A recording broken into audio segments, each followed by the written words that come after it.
Tengo que decirle a la sociedad colombiana que yo solo he recibido una condena en mi existencia. Y esa condena no provino de juez alguno, de proceso alguno de tipo judicial, ni por crimen alguno, sino que fue una resolución expedida por un general de la República, en los tiempos en que a los civiles nos juzgaba la justicia penal militar por acto que los militares consideraban de rebeldía. Entonces toca decirlo claramente, no existen víctimas de Gustavo Petro, no existen procesos de enriquecimiento ilícito de Gustavo Petro, ni masacres donde Gustavo Petro haya estado, ni siquiera acciones armadas donde Gustavo Petro haya estado. Gustavo Petro fue el mejor estudiante de su bachillerato en el Colegio Nacional La Salle de Zipaquirá, el segundo mejor puntaje del ICFES en 1976, y después de salir de mi carrera de economista fui concejal elegido popularmente en la ciudad de Zipaquirá, ciudad que nunca abandoné voluntariamente. Fue el ejército el que me arrastró por las calles hacia el campo de tortura que tenían en la escuela de caballería. En medio de esa época, como concejal de Zipaquirá, construí con mis propias manos, no trincheras, sino los lugares por donde van los tubos de alcantarillado de un barrio de gente pobre. Ellos fueron mis cómplices. Construimos el barrio Bolívar 83, que hoy es el barrio más grande de Zipaquirá. De allí me sacaron a la fuerza al campo de tortura. Y en las cárceles me dediqué a enseñar a leer y a escribir. Por varias cárceles pasé. En 1987, cuando pude salir, y no de lugares de privilegio, en diferentes cárceles de Colombia, pudimos sacar al M-19 de la guerra. Yo me siento orgulloso de eso. Ese es mi historial y esa es la respuesta que le entrego al presidente de la República.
Con 18 millones de trabajadores asociados, ¿usted cree que hubiera un Congreso que se hubiera permitido en esta sociedad haciendo leyes solo y gracias a los criminales dentro del Congreso de la República?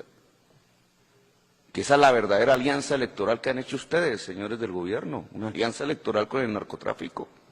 O si no, ¿cómo se aprobó la reelección? ¿O cómo se aprobó la ley de reforma laboral? ¿Fue con los votos nuestros, de los que están aquí presentes?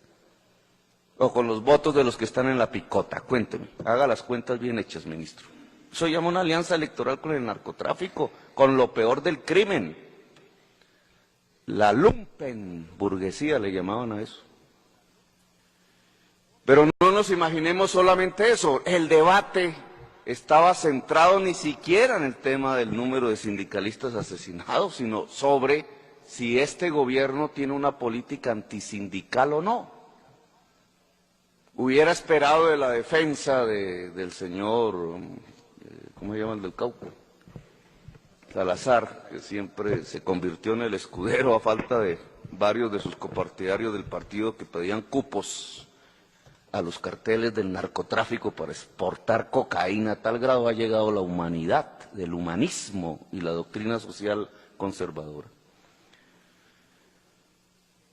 Yo me pregunto si esos defensores lo que deberían mostrarnos no es si el pueblo está en la guerrilla, que es lo que siempre dicen, sino si de verdad hay una política prosindical, si el Estado, si el gobierno promueve la asociación de los trabajadores, sabiendo que entre un patrón y un trabajador el más débil siempre es el trabajador. ¿Ustedes promueven el sindicalismo en Colombia? Yo me pregunto a veces, oyendo a Marta Lucía Ramírez, ¿por qué en Bavaria, la principal empresa privada de este país, no hay un sindicato? ¿No había un sindicato antes, ministro? ¿Quién lo acabó? ¿Por qué en la principal empresa de este país no hay un sindicato? Hablaba Marta Lucía de los periodistas, de la prensa. ¿Cuántos sindicatos de periodistas hay en Colombia? ¿Se puede hacer en Caracol Radio un sindicato de periodistas o qué les pasa? ¿Ustedes están protegiendo la asociación de los periodistas en Colombia bajo el principio de la libertad de prensa que comienzas por ahí? ¿Nos están ayudando? A ver, ¿en RCN hay sindicato? Cuénteme, ministro, ¿en RCN hay sindicato? Y tiene un contrato con el Estado, ¿no? Del cual salen millonarias en dólares ganancias. ¿Por qué no hay sindicato en RCN? Vayamos más allá. Los policías muertos. Y la emoción de hablar de los policías muertos. Sí, ¿y hay un sindicato dentro de la policía? Pregunto yo, ¿ustedes han promovido un sindicato dentro de la policía? ¿Eso es criminal, es bárbaro plantearse un sindicato de la policía?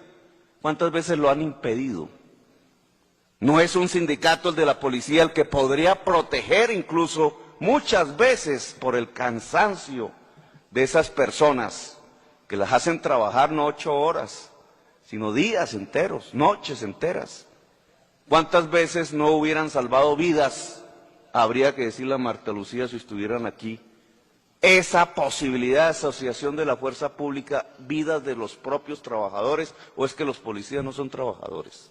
Ustedes se orinan del susto si se llega a plantear la construcción de un sindicato de la policía. Ustedes no quieren el sindicalismo porque les parece comunista, guerrillero y terrorista. Y porque es el producto de una mentalidad mafiosa en la conducción de los procesos económicos en Colombia, que Núñez impiden la idea de una sociedad concertante, de una sociedad entre iguales, en donde al poder económico del empresario se le pueda equilibrar con el poder asociativo de los trabajadores. Claro que ese objetivo, con 18 millones de colombianos asociados, nos permitiría construir una democracia en Colombia. Yo quiero terminar con esto, para que los citantes acaben el debate como tiene que ser. No lo acaben, lo concluyan. Marta Lucía Ramírez dijo que se reunió con una nueva asociación sindical, que no es más sino el intento de dividir más el sindicalismo colombiano.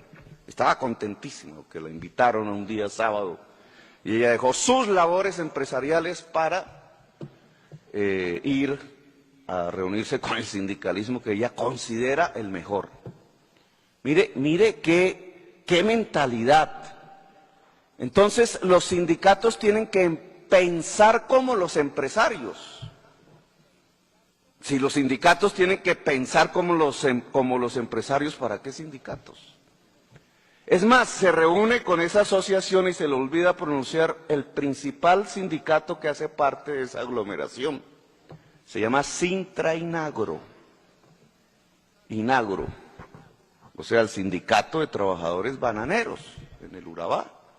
Son 15.000, de 10.000 a 15.000 afiliados. Y se le olvida que ese sindicato con el que ella se reúne es precisamente el sindicato que mayor número de sindicalistas muertos tiene en las estadísticas de Colombia. Una masacre de trabajadores bananeros, no la que denunció Gaitán, que además fue la misma empresa que la produjo, sino la actual, la contemporánea. Más de 1.000. Es el mayor, de lejos, es allí donde se produjo el genocidio sindical. Se le olvida ese detallito. Y se le olvida que la muerte de esos 1.000 sindicalistas produjo el cambio de la política del Sintrainagro. ¿Ustedes por qué creen que matan sindicalistas? ¿Por deporte? ¿Por puntería? ¿Por locura? A los sindicalistas los matan en Colombia para que las empresas puedan ganar más plata. Esa es la realidad del beneficiario de la muerte de los sindicalistas bananeros en el Urabá, señor presidente, son las empresas bananeras. Las empresas bananeras aportaron los dineros a la maquinaria de muerte para que mataran a los sindicalistas bananeros. Lo hicieron a través de una convivir, decía alguien, el señor de Nariño, decía, es que a Uribe lo eligieron en las aulas. No, yo diría que a Uribe lo eligieron los cooperativistas, pero de las convivir. La convivir papagayo que legalizó el presidente Uribe siendo gobernador es la que recibió los dineros de los empresarios bananeros para matar a los sindicalistas del banano, más de 1.000. La mayoría de esos sindicalistas de Antioquia, porque eso se concentró en Antioquia, hay que decirlo, murieron en la gobernación del actual presidente de la República. Esa es la realidad. Ahora, Marta Lucía se puede sentir muy contenta porque Sintrainagro hoy expresa ideas parecidas a las de ella como empresaria. Sí, pero para lograr eso, para lograr que esos sindicalistas hablen como Marta Lucía Ramírez y apoyen el TLC en Estados Unidos y no hablen en Estados Unidos del propio genocidio de su gremio, tuvieron que matar a más de 1.000 sindicalistas, trabajadores bananeros. Ese es el fruto del terror en la mente humana, en la mente de los débiles. Qué triste unos partidos, unos dirigentes y un ministro y unos funcionarios públicos que mantengan esa mentalidad mortífera.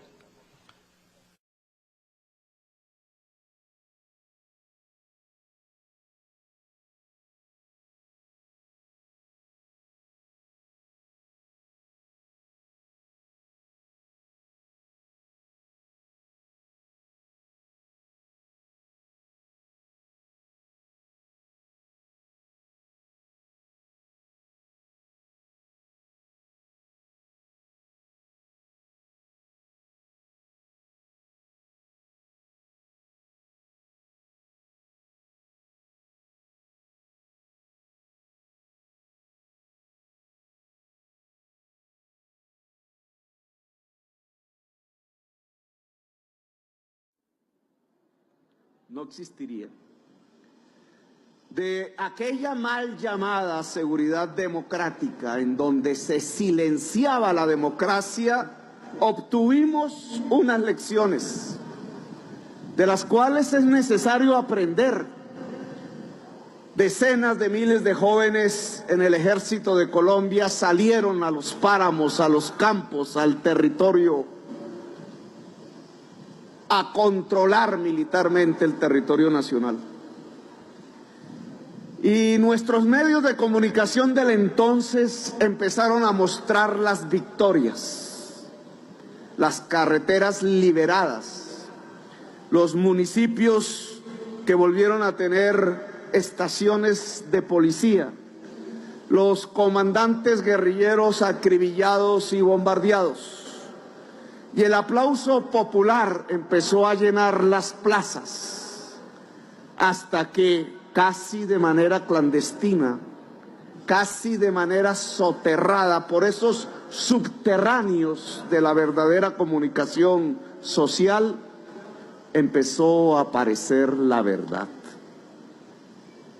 Bajo ese criterio recortado de seguridad, 6 millones de personas fueron expulsadas de sus territorios. 600.000 de ellas hoy habitan la ciudad de Bogotá. El mayor éxodo humano de los últimos tiempos en el planeta Tierra lo vivimos en Colombia bajo la llamada seguridad. ¿Cuál seguridad para ellos si tenían que abandonar sus ranchos quemados? Si tenían que abandonar sus tierras fértiles, su agua, su entorno, su lugar, para aterrorizados tener que venir a ciudades inhumanas que los miraban por encima del hombro. ¿Esa era la seguridad para quién? ¿Cuál seguridad cuando esos millones de personas humildes, la mayoría, al abandonar sus terruños en el mayor éxodo humano del planeta, ahora nos asombramos como cuando vemos al pueblo sirio abandonar su tierra a través del Mediterráneo y llegar con los niños ahogados a playas incógnitas donde los van a recibir mal? Pues en Colombia sucedió algo peor con nuestro propio pueblo. El éxodo no fue internacional, fue interno, fue nacional. ¿Qué seguridad le podríamos llamar a aquellas personas que vivieron la fosa común y que dejaron al marido, al padre, al hijo descuartizado a lo largo y ancho de Colombia, enterrado de manera incógnita, anónima? 200.000 muertos,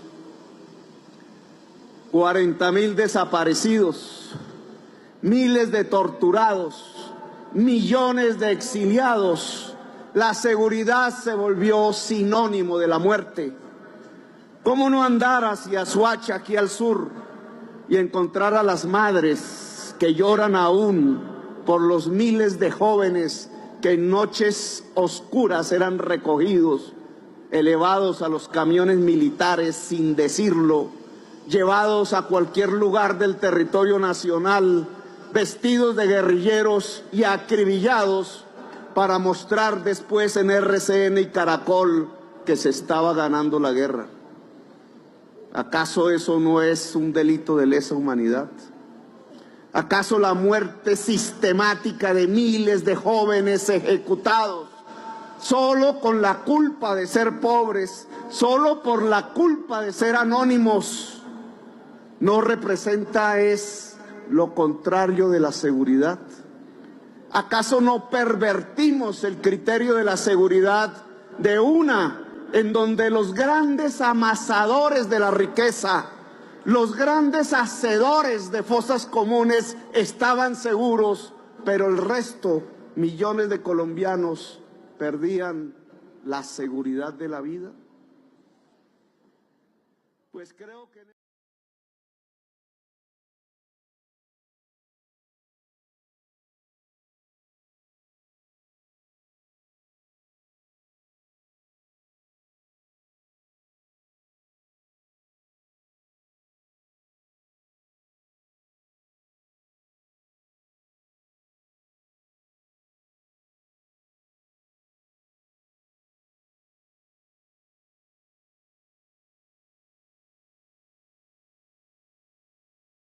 Volvamos al modelo de Peñalosa del Transmilenio generalizado en toda la ciudad de Bogotá. Es una tesis defendida sobre la base de que el Transmilenio cuesta menos que el metro. Si la gasolina está ligada o el diésel al precio internacional del petróleo y con eso opera el bus todos los días, pero el vagón está ligado a la electricidad, que es agua, a precios colombianos en pesos, la operación del tren es más barato que la operación del bus. Si el tren no tiene conductor porque es un robot manejado por computador, y en cambio los buses cada uno tiene conductor por turnos, pues los conductores son una base del costo que hay que medir para los buses que no se mide para los trenes. Pues resulta ser que en la experiencia del mundo, de la humanidad, los túneles de metro, no, ninguno se ha acabado.